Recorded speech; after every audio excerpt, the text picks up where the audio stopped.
Thank you, Phil. My name is Hiro. I am an alcoholic. Hey, Phil. I'm grateful to be here, grateful to be sober.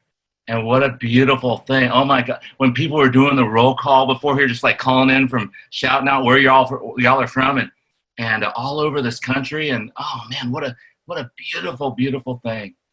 Um, on my sobriety date, November 12th, 2007, I did not know that that was the day that I would be separated from alcohol. I did not know that there was a higher power that I didn't care about, that I didn't believe in, that I was terrified of, that I was running away from, that I had resentment against, would be responsible for separating me from alcohol permanently until today. And my actions determine whether I'll continue that way. I didn't know at that time that I would become part of a spiritual movement. I didn't know on that day that I would get a home group called the Bellflower Big Book Group. I'm zooming in from Long Beach, California.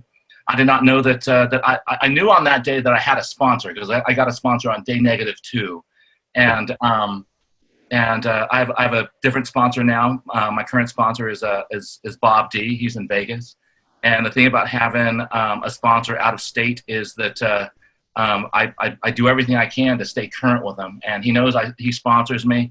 Every night I send him a written 11th step. I don't know if he reads it, but he assures me God gets it.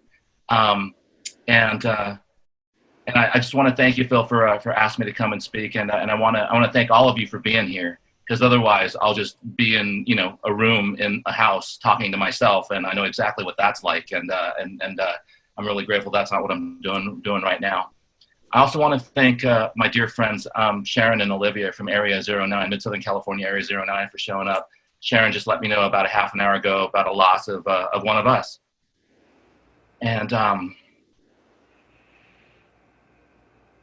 that's always upsetting. I also want to thank my sponsee, Joe, for being here. I'm not really looking at the participant list. I don't know if any of the other sponsees have shown up, but also my dear friend Bryce, my sister Bryce, and my friend John Sanchez. I'm so grateful that y'all are here. John is usually, like, before 4 months ago, every time I was going somewhere to speak, John was riding shotgun because he doesn't drive, and I would drive him everywhere. And I don't know if any of you have driven in Los Angeles or Southern California, but driving here is hairy. And sometimes we'll leave early, and and things will happen on the road, and I'll be wondering, are we going to get there in time? And John's always there giving me his old timer wisdom, saying, just trust in God. And I'm like, and in those moments, I just become horribly agnostic or horribly atheistic, thinking God can't fix this. Only like a good driver could. But then everything always works out. Everything always works out. I'm here to share with you in a general way what I used to be like, what happened, and what I'm like today. And I'm here. I really want to talk directly to the newcomer.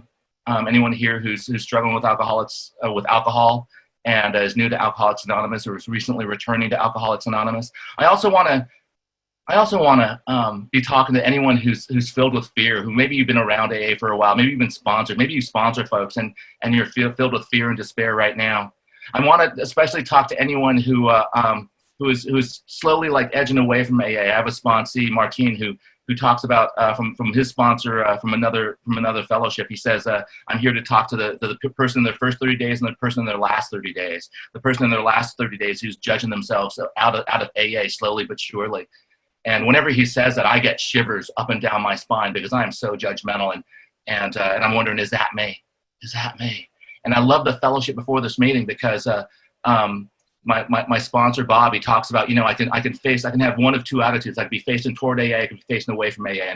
And the bottom line is, life is going to kick me in the ass no matter what, drunk or sober. Life is going to kick me in the ass, and where I fall is going to depend on which way I'm facing. Am I facing toward AA? Am I facing away from AA? And I love that message. I just love that message. So if you're new to Alcoholics Anonymous, just know that you have a little window with a bald Asian middle-aged guy in a suit, and I didn't come into AA this way. Well, I came in bald, but I didn't come in a suit, and I dress like this not because I'm a paid speaker for Alcoholics Anonymous, because there is no such thing. That's an oxymoron.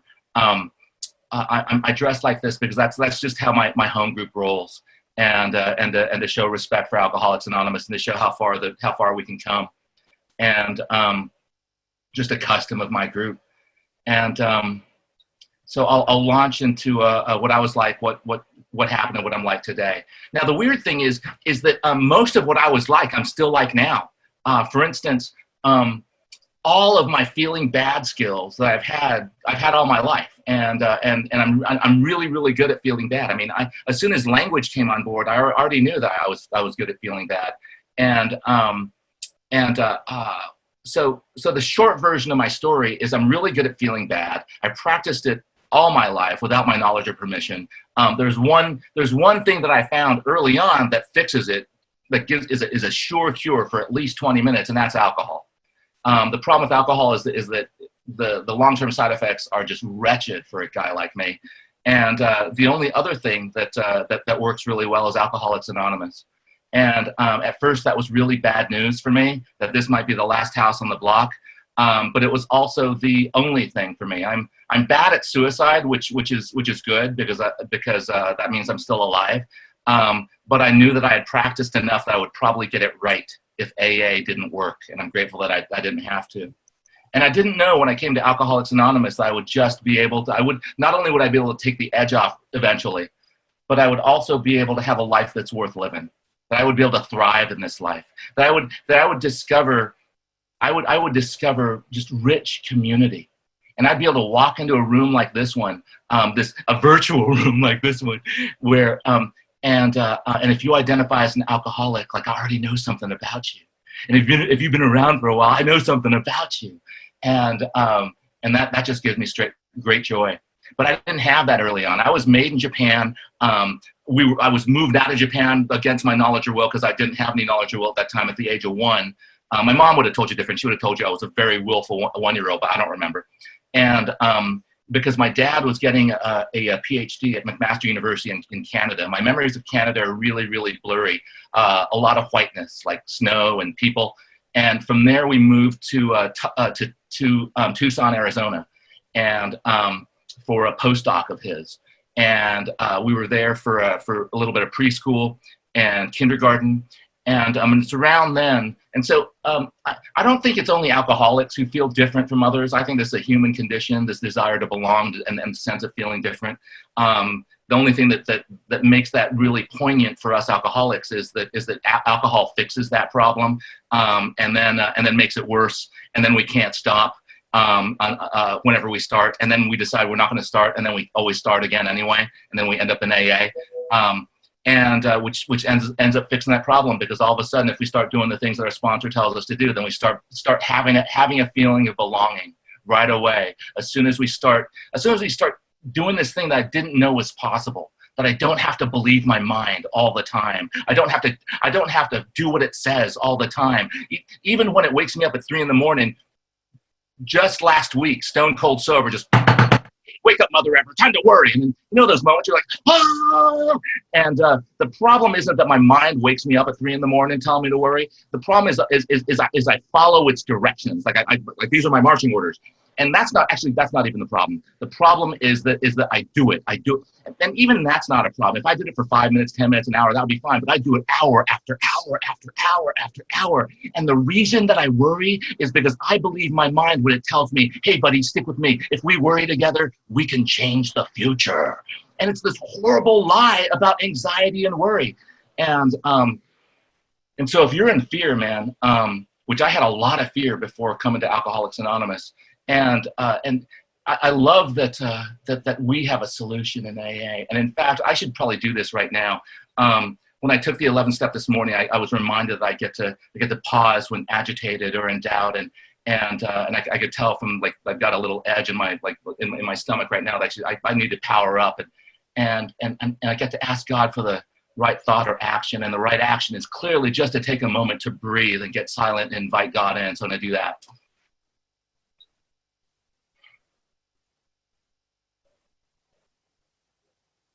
And the right thought is, God, grant me the power to carry the message you'd have me carry. And I also love my friend, Steve A. He has a prayer that goes, God, I'm willing to be embarrassed, but I hope it's not necessary. I love and hate that prayer. So,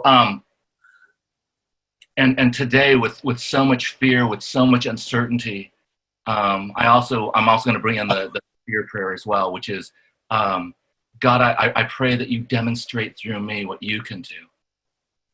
I humbly ask that you remove my fear and direct my attention to what you'd have me be.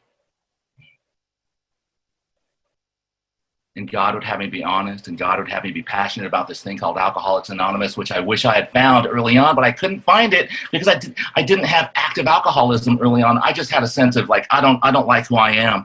And in Tucson, Arizona, we moved from there to Tuscaloosa, Alabama. Now, I was working hard to try and fit in. I was working hard to because it was bad enough that I was Asian in a primarily white town, and it was bad enough that I had a little bowl haircut that my mom would cut.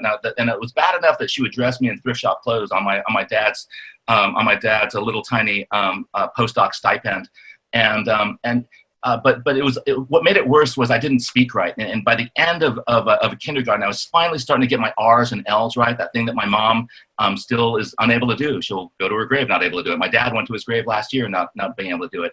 Being able to pronounce TH, being able to use the right pronouns, being able to use articles like the and a and know which is which. And then what do my parents do? My dad gets a second postdoc in Tuscaloosa, Alabama in 1971. And then all of a sudden, I don't talk right anymore because, as many of you might know, in Tuscalooseese, the word hi has 3 syllables, like hi. So if you sometimes hear a little bit of a drawl, then that's just because in my voice, it's just because I heard a drawl in some of y'all's voices. And it's not that it's not a double life anymore. It's just I'm a verbal chameleon. I just, wherever I go, I kind of fit in that way. And it just kind of relaxes into first and second grade. At the time, it wasn't relaxing because I didn't know that at age 42, I would be required to surrender to a program called Alcoholics Anonymous. All I knew in first grade was surrender felt horrible because I'd be walking up to the cool kids on the corner and they're all, oh, here comes Hiro. Let's play war. You play the Japs. And I'd be like, oh, seriously? And I would say, okay, because I want to fit in. And so I didn't know that surrender could be so freeing. I didn't know that surrender meant that I could stop fighting. I could finally stop fighting. And I don't know about you, but my default is to fight everything. I mean, it's horrible. The horrible thing is I win sometimes, and that just it's like my will and my ego is a horrible slot machine because it sometimes pays off, but most of the time it's just bad things happen. So we moved from there to Southern California at 3rd grade, and in Southern California, where we moved to in Claremont, which is just north of Pomona, which is where they have the fairgrounds, and if you're in Southern California. AA, they tell you in Southern California, AA, if you want fair, go to the LA County Fairgrounds. Go to Pomona. And it was here that I found other Asians that in school in the Claremont School District. And if you're an Asian like me that doesn't grow up around other Asians, and then you suddenly move to a town that has other Asians that grow up around other Asians, those Asians have a name for this Asian, which is they're calling me banana or Twinkie, yellow on the outside, white on the inside. I'm like, oh, great, now I don't fit in with anybody. And so by the time I'm 12, I'm so anxious that I've got a buddy of mine diagnosing me, telling me he knows what I need, and I'm intrigued, and he seems to have an answer because he seems calm. He's already hit puberty. He's already 6'4" with the blonde almond brother hair parted in the middle straight down to his ass, and he's got these piercing blue wizard eyes, and he seems to have an answer. He's a man with an answer. He's a man who knows exactly how I feel because he's felt that way. He feels like an outcast too, but now he fits in. Now he's one of the cool kids, and he's going to show me how to be cool. And so he says, hey, meet me on the north side of campus tomorrow on the other side of the bamboo field, and I'll give you some of what you need. And I'm like, oh, I'm intrigued. And it's like an AA meeting, like 30 years later, where I show up 20 minutes early. I'm a greeter. I'm like, I'm there, Johnny, on the spot. There's only 2 of us. I'm a greeter for the other guy. And he shows up, and he shows me how to drink these tall boys real fast and smoke these funny green cigarettes real slow. And my experience before that of having a good time was, I don't know, sneaking out on a Friday night with my Spock ears to go to the Star Trek convention, or memorizing pi for another 10 digits. And after this experience, after following some simple directions from my friend Dave, I can't stop laughing, and I'm having a hard time walking. I'm going, oh my God, this is the best thing ever. I can't wait to go to algebra. And I just fell in love with alcohol. And I became an evangelist for King Alcohol and his little buddies. And and I wouldn't come into AA for 30 years. And the reason why is, even though by the time I'm 14, 15, people are telling me, hey, you might not drink right. You might need this place called Alcoholics Anonymous. Even though at the age of 16, I'm convinced that nobody loves me, that I have no friends, and I forget. I can't separate the truth from the false, like the Big Book tells me. I can't tell that my parents are good, hardworking immigrant people that just love me. I can't tell that a lot of the pressure I'm feeling is just cultural, because I'm firstborn son. And so if you know anything about Japanese culture, that's a lot of weight to put on a kid. And I don't know, because I'm being raised here, and I'm confused. And all I know is that I need to go. I'm done. I've got a handful of Valium and a handful of Librium and a bottle of Bacardi 151, and I don't write a note. I'm ready to. I'm done. Just keep them guessing. I was so angry. I'd been so angry for all of my teens, and I really identify with my friend Charlie C. from Pacific Group, who says, I'm like Dr. Jekyll and Mr. Rogers. It's only when I'm not drinking. It's only when you keep my solution from me that I'm filled with rage. If you put some alcohol in me, then I'm be able to become one of us and play and come out to play and feel all right, just belonging. Because alcohol felt like liquid belonging until it was complete liquid isolation, until it became when The Simpsons came on in a few years later, and I finally saw that episode where Homer Simpson's in Moe's tavern saying, "Moe, I'm so depressed. Please pour me another central nervous system depressant." That's when I finally really understood. I finally really understood what I was doing, but that also, like, you know, I survived that because I forgot I was a puker, and I came to, you know, on the shag carpet, you know, with the half dissolved pills and vomit, and I'm grateful that I passed out on my side so I didn't aspirate on my own vomit like my favorite rock and roll stars.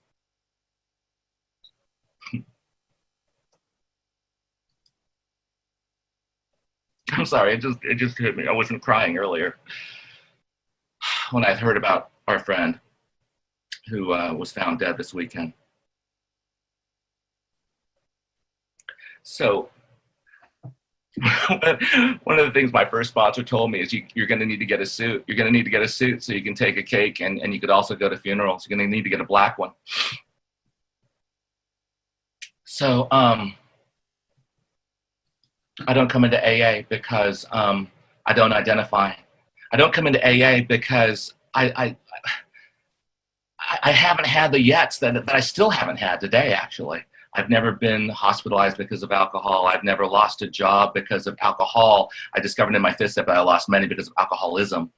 I've never been arrested, never gotten a DUI yet. In fact, a couple years back, the corrections committee from the General Service Office put out this wonderful video. If you haven't seen it yet, it's called A New Freedom. If you just type in A New Freedom AA video, you could watch it. It's half an hour long, and it's right on the AA website. If you just go to AA website and just navigate for their videos, and the structure of it is 10 minutes and 10 minutes and 10 minutes, where the structure is what I was like, what happened, and what I'm like today. And whenever I watch that first 10 minutes, I get shivers up and down my spine, and I start crying, because these are folks. The story of this half an hour of A New Freedom is we had to entirely lose our freedom in order to entirely become free in Alcoholics Anonymous. And the story of how all these folks get caught and get locked up for life. I should be locked up for life. The things that I've done that didn't get caught for, the things that I've done where I didn't accidentally kill someone, where it could easily have happened, I could easily be locked up. And watching that today, I realized that all of my yets are all blessings as well. They're all blind luck or grace or something that prevented me from having whatever happens to others get locked up. So that video is highly recommended.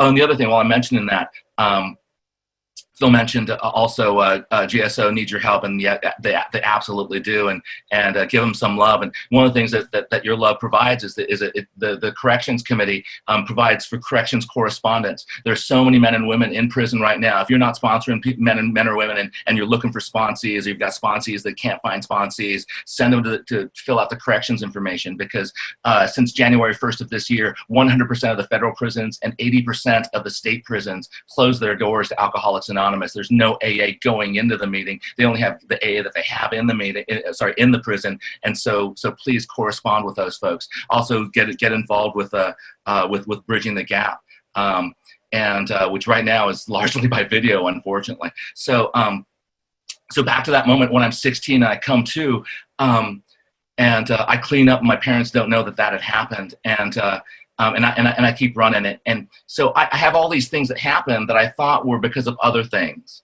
I barely graduated from high school, not because of my grade point average, which was decent, but because I failed to do my first aid requirement, which I completed the Saturday before the day I'm supposed to graduate. I drop out of UCLA. I take a year off. I work in an insurance company. I realized, oh my God, alienated labor really is alienated. I need to go back to school. I go back to school. Still takes me another 6 years to graduate because I mess up so much. And then I get into a PhD program in English literature in the Midwest.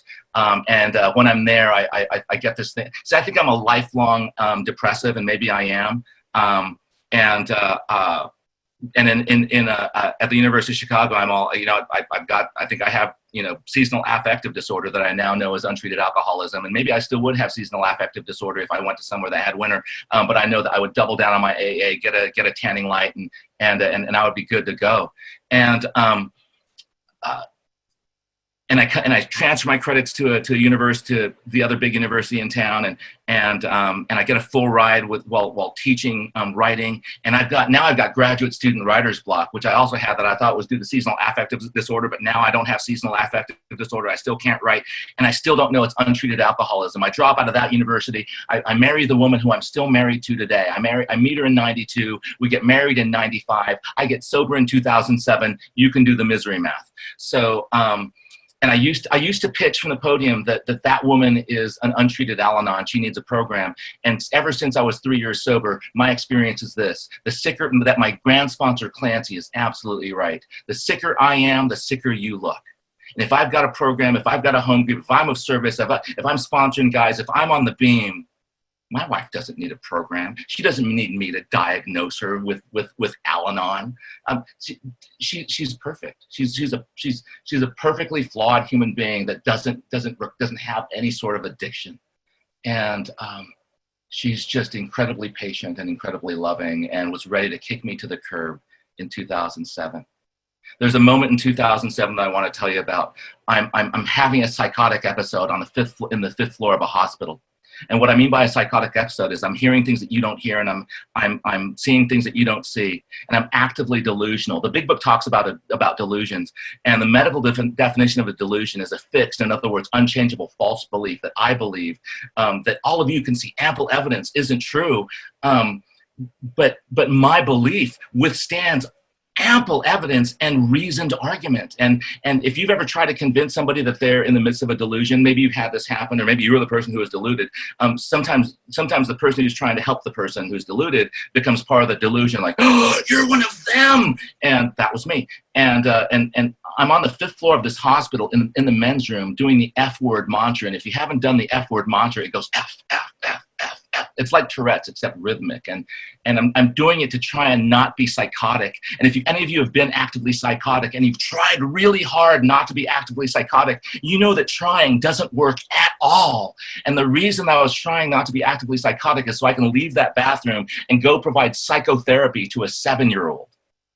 Pitiful and incomprehensible demoralization. So I don't go try and provide psychotherapy with voices and seeing things. I go and talk to my bosses, and I start giving them a symptom inventory, and I start telling them what's going on with me. And I start, saying, I'm having panic attacks at work. I'm really depressed. I'm not sleeping very well. I sleep maybe 3 or 4 nights a week.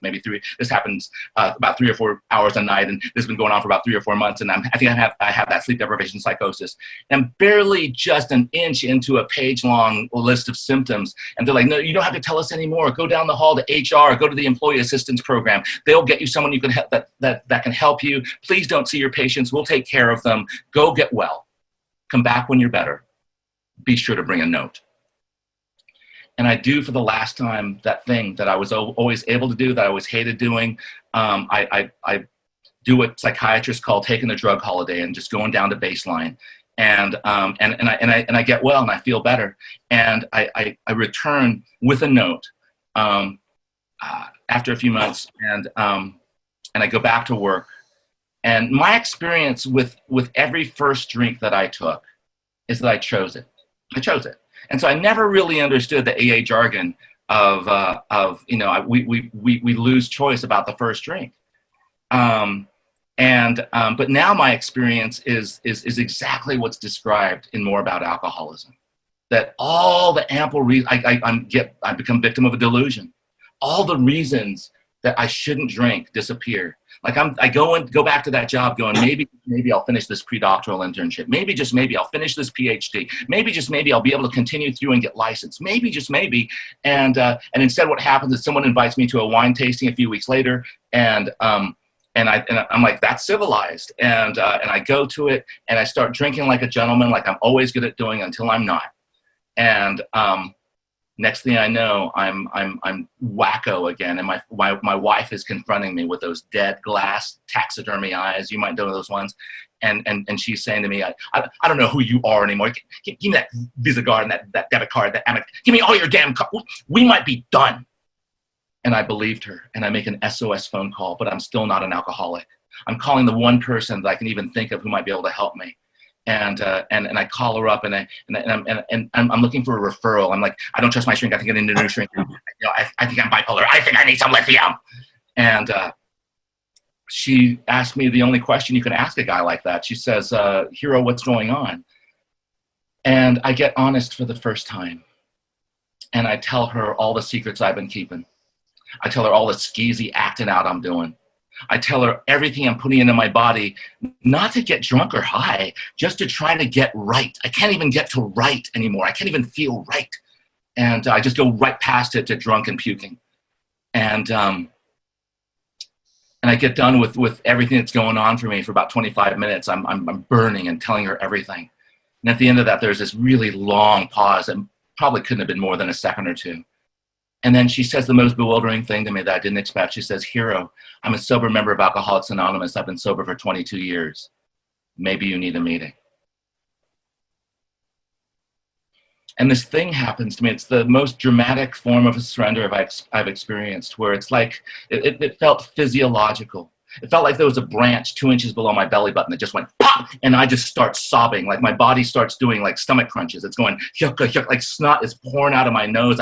I'm doing the full body release, involuntary sobs, and I'm weeping like this because I don't know what happened.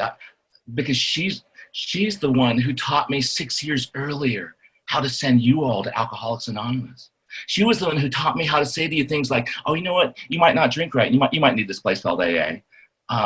They know how to stay sober over there. And if you don't identify as an alcoholic, don't even worry about that. Go to one of these meetings that doesn't have a C next to it in the LA meeting directory. That means it's a closed meeting. It's for alcoholics only. All the other ones are open meetings. Anyone can go. And if you don't identify as an alcoholic, don't worry about that. If you're at a small meeting where they go around and identify, just say your name, say your visit. You can even make up a name. They may still be freakishly happy to see you. If you're at a big meeting and they're all raising their hand who's an alcoholic, you don't have to. Don't feel the peer pressure. She told me to tell you, go there to identify, not compare. Go there to listen for similarities, not differences. She told me to tell you, hey, if you have difficulty with God, don't believe in God, feel he's after you, hate God, or just have no opinion, then don't worry about that. That's advanced Alcoholics Anonymous. That's later AA, and that's a later step. And she told me to tell you, if you don't hear what you need to hear at the first meeting you go to another meeting. You go to 3 different meetings a day and won't run out for over a year because we have more than 3,000 meetings in Los Angeles. So I knew what to do.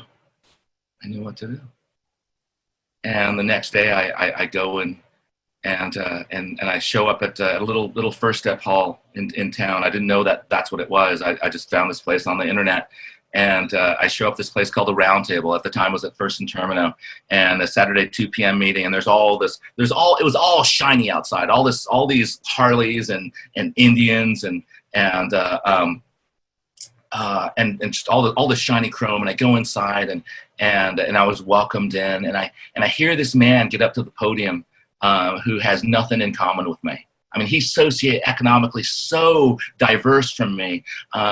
Like older white guy with like a beard that has thongs on it, and his hair in the back has thongs on it. He's got blue jeans and biker boots and these black chaps that say Harley Davidson on them, and a blue jean shirt that's buttoned down and full sleeved, and I can see that he's got tattoos coming out onto his hands, and the shirt says Harley Davidson, and his black vest says Harley Davidson, and most kind of enigmatic of all, he's got this 1930s era black leather cap that has a black brim, yellow top, in black letters it says taxi, and but he starts sharing my story, and he talks about how he drank like me. And more importantly, he talked about how he felt like me. He talked about being stone cold sober with a gun in his mouth, wanting to die.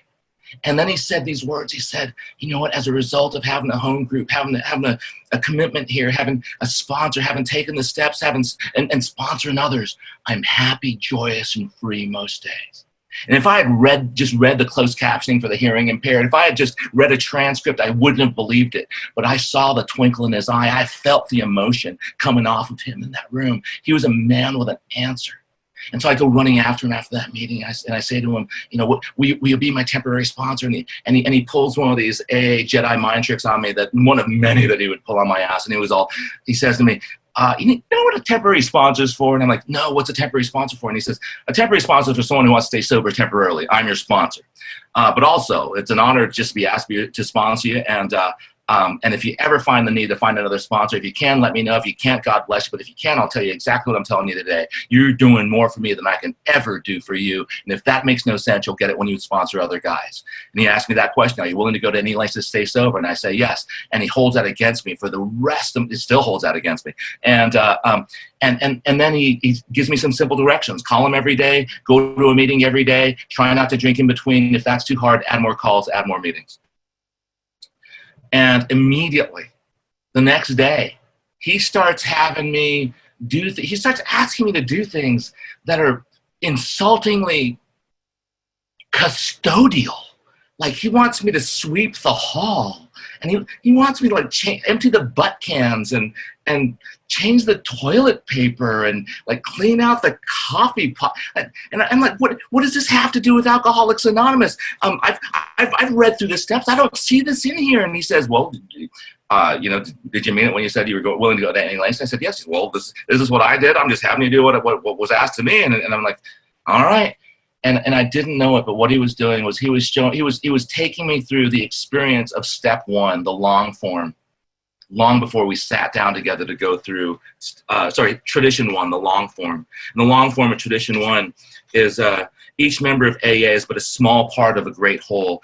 AA must continue to live, or most of us will surely die. Hence, our common welfare comes first, but individual welfare follows close afterward. What he was doing was he was teaching this narcissistic, self-involved, self-pitying, selfish alcoholic how to treat something more important than him: the meeting hall, the group, Alcoholics Anonymous, all of you.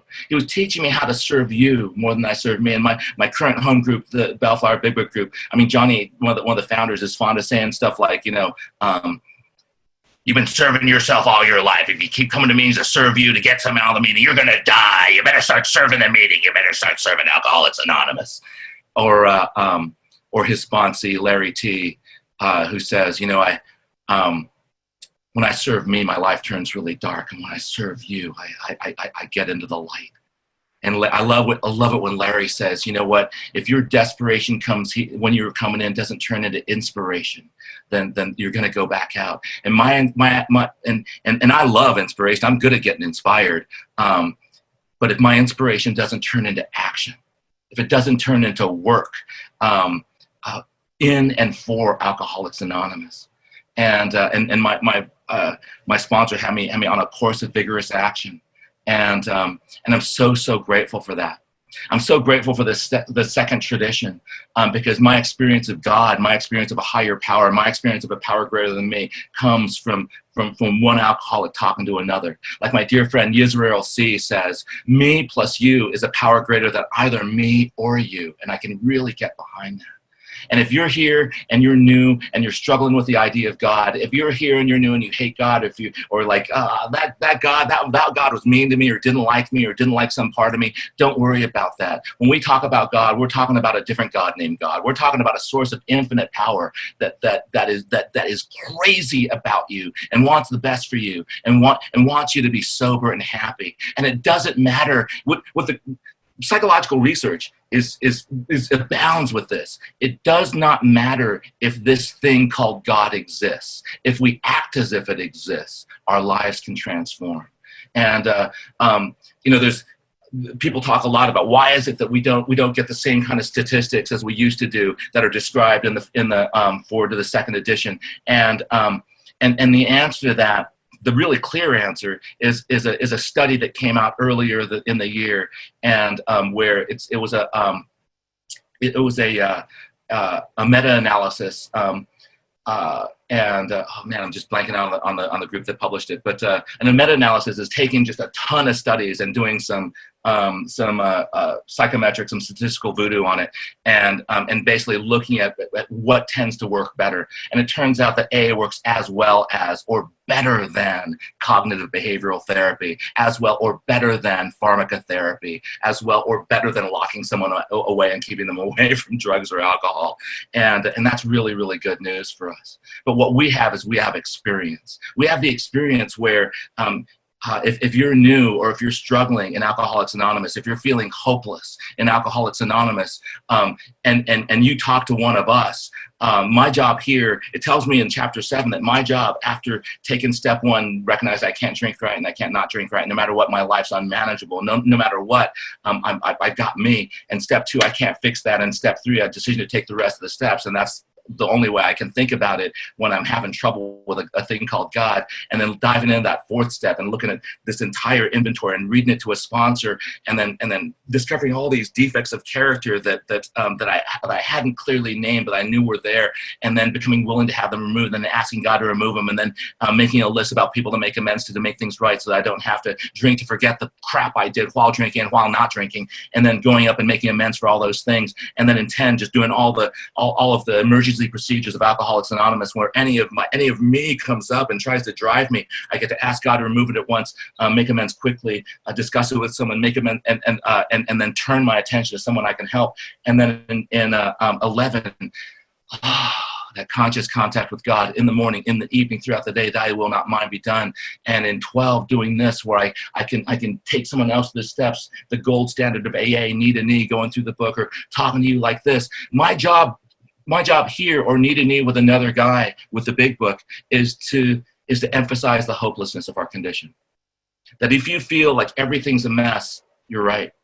If you're feeling like nothing human can help us, look at what humans are doing in this world, in this country. Look at how horrible things are in this world. And if that's getting you down, welcome. And this thing would piss me off in my friend Judy Caduti's big book. She had this thing. She got sober in 1970, still sober today. She now lives up in Seattle. And her sponsor, Dottie T, wrote in her big book the answer to every living problem may be found in the pages of this big book. And by the time I met her at 30 Days Sober, I knew enough about AA to keep my mouth shut when I disagreed with something that I knew was stupid. And I didn't know actually that's actually outlined in the 4th tradition, that our job is to keep our mouths shut whenever anyone is stupid. And because in my mind I'm thinking every living problem, seriously. So you had this big book is going to fix pollution, it's going to fix global warfare, it's going to fix disease, it's going to fix malnutrition, it's going to fix prejudice. But I keep my mouth shut, and it turns out that while it doesn't fix those things, it fixes my need to go and drink and run my life into the ground and harm everybody so much that my sponsor asked me right before that, after I take my 5th step and before I'm doing my 9th, when I'm not willing in the 8th, he tells me, if anybody treated the people that you care about the way you did, you'd want to kill them. Don't you want to go fix that? Don't you want to go make that right with God's help? And so if you're feeling hopeless, thank God. Thank God, because that's the only thing that'll help me to do all this stuff that allows me to get access to this immense, to this infinite power that all spiritual traditions, all religions know about and have experience of. and that we can get access to. And I've had glimpses of this power. I've had glimpses of this power in sweat lodges. I've had glimpses of this power, chanting with Buddhist monks. I've had glimpses of this power in yoga retreats. I've had glimpses of this power in Christian summer camps. I've had glimpses of this power over and over and over and over, but I never stayed strictly with it. Why? Because it never felt like a life and death ordeal. And today it is. That no matter what's going on in AA that I think is wrong, that I think I need to fix, as I know better. The wonderful thing that Wilson talks about in Tradition 9 is that we only need to have step 9. We only need to have two great disciplinarians, great love and great suffering. That's it. And Wilson talks about it even further in his conference talks, Our Great Responsibility, that came out last year, I want to say, the first publication of Wilson's writing in 40 years.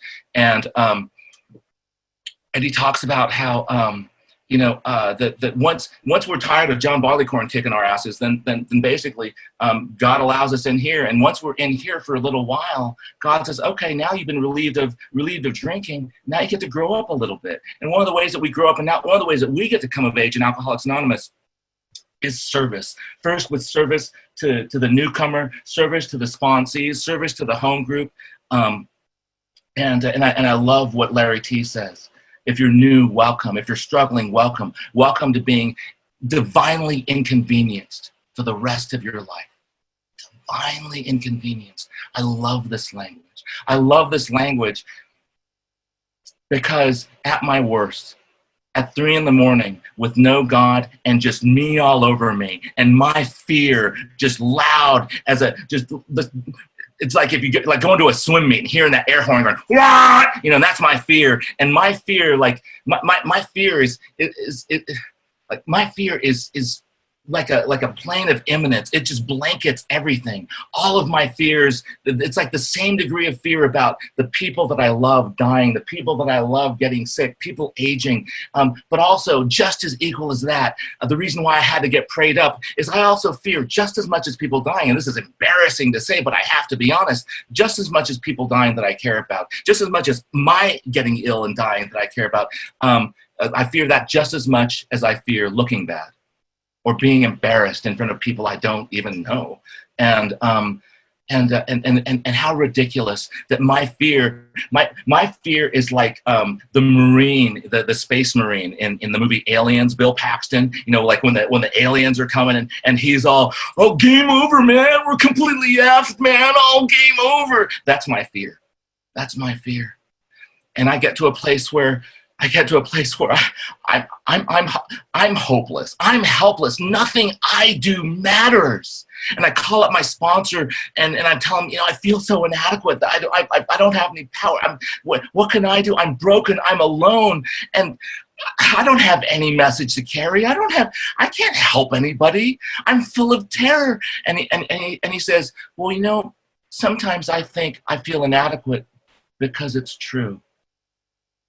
Because that's what leads me to seek God. That's what leads me to seek you. And I forget that I have access now. I have access to this source of infinite power. And if you're new and if that language makes no sense, just know that taking actions that you don't believe in is an act of faith. It's an act of faith. And just know that you'll hear in Alcoholics Anonymous that faith is the opposite of fear. That's not my experience. Faith being the opposite, like having faith with no fear, like doing something because I don't believe in it, but I'm going to do it because you believe in it, and having fear disappear, that's the gold standard of faith to me. I love having that kind of faith. But most of my faith, I'm terrified. I don't think this is going to work at all. But I know that if I do everything else that my terror tells me to do, it's going to turn out badly. Why? I have autobiographical evidence. And so I'm going to try to do something different. Because I'm so good at wanting things to change, but not doing anything different. I'm so good at that. I'm so tired of that. I'm so tired. And so if you're tired of that and you're new, or you're tired of that and you've been around for a while, welcome. Welcome. One of the beautiful things about Alcoholics Anonymous is what my late grand sponsor, the man who was sponsored by my late sponsor, Rachel Lara, who passed away in 2010 at 33 years sober. And she was sponsored by a man she had never met, a man she had met through a CD and then later through a phone call, Mark Houston, who also passed away in 2003 at 29 years sober. As Mark used to say, and because his sponsor, Don Pritz, used to say, former past trustee, used to say, how free do you want to get? How free do you want to get? We can go to the ocean of Alcoholics Anonymous, and we can get a little thimble full of freedom, a little thimble full of God, like I used to do in my first week of Alcoholics Anonymous. So I'd come to A and I would, ooh, I'm safe. They can't get me here. I won't drink while I'm in here. I'll be okay. Well, just while I'm in here, I'll get just that much freedom. And the amount of freedom that you can get is infinite. It's absolutely infinite. And what I discovered in service, really quick story before I end. This woman in my first 30 days put in when I stumbled in what's my current home group, the Bellflower Big Book group. This woman, Barbara F., sober in 1974, she puts her arm around my shoulder and says, Hiro, I know you have a sponsor, honey, but you also have a board of directors, and I'm on it. And when I'm 3 years sober, she puts her arm around my shoulders and says, honey, I'm your service sponsor, honey. And I said, thank you, Barbara. I don't know what that means. And she says, well, that means you're going to be GSR someday, and someday you're going to be delegate. And I said, well, I know about the GSR thing. I know that they have to go to this meeting on Wednesdays. I work on Wednesdays. She said, oh, that's okay, honey. God's going to change your schedule for you. And he does. And I end up becoming alternate GSR for our Wednesday night book study of our home group. And then within 3 months, our GSR goes to jail, not on something he's done in sobriety, but on an amends. Suddenly, I'm the GSR. Then that year is up, and then I become GSR for 2 years. In that second year, I go to the Pacific Regional Alcoholics Anonymous Service Assembly, which is where 15 regions all throughout, it's California, Hawaii, Nevada, Utah, Alaska, Oregon, Washington, Idaho, Arizona, and honorary members, BC Yukon. And this meeting is in Boise, Idaho. In Boise, Idaho. And today, like I told you, I'm still good at all my feeling bad skills. AA just makes it so I don't have to practice them all the time. And so I'm feeling all nervous about going, but I'm going because people are saying, go to this thing, go to the service assembly. And I go there. I go to the airport, LAX, and I go get to the airport and go get to the wait for the airline, and a bunch of people are there, and they look like alcoholics, and I go over there and they sound like alcoholics, and I introduce myself, and they are alcoholics, and they're from my area, and so we have our little meeting before we get on the plane. We get all prayed up, we get on the plane, we get off the plane, we go all our ways to our different transportations. I take this little shuttle that's filled with a bunch of other people, and once we split up there at the Boise International Airport, I feel really Asian, and I hop onto the shuttle, and I still feel really Asian. We're driving through from the airport to Boise, and I feel super Asian. And we get into the middle of downtown Boise to this giant hotel, and I'm registering at the hotel, and I feel so damn Asian. And then I go to my room, drop my stuff off, go get my badge, and then suddenly I'm not Asian. Suddenly I'm an alcoholic. And I go in and I'm with 1,500 other sober alcoholics that are in love with Alcoholics Anonymous. And I meet this woman, former Pacific Regional Trustee Madeline P., and she's running our business meeting. And before our business meeting starts, our district committee member chair, the woman who chairs our district, she turns me and goes, "Okay, wait, you're going to notice during our business meeting that all the AA lawyers and attorneys, all the AA lawyers and accountants are going to show up, and you're not going to understand it, but just know it's God working through us, through the group conscience." I'm like, okay. And sure enough, they show up and they start arguing about stuff that makes absolutely no sense. Should we take seed money, which we made one word last year, into 2 words, or should we hyphenate it? They're having arguments about this, or the accountants are going, what about these pennies? And what about these? Well, shouldn't these pennies be over there? And I'm going, and at the end of that business meeting, Madeline does this thing that we haven't done the Pacific Regional Alcoholics Anonymous Service Assembly ever before. She says, we're going to take a vote right now about whether we're going to postpone all this stuff till next year, or whether we're going to have a special additional business meeting from 8:30 tonight until 10. And so we vote to have an additional business meeting that night at 8:30. We show up at 8:30, and she says the magic words that define all the traditions for me. How we treat each other is more important than what we get done. It's more important that we're able to love each other, tolerate each other, serve each other, be kind with each other. And that's just what I always wanted. I wanted just to belong. I wanted people to love and to be loved by. I wanted to be able to serve. I wanted to be useful. And God has found a purpose for me here in Alcoholics Anonymous. And all of that is are examples of God's power, God's love, and his way of life for me today. Thank you.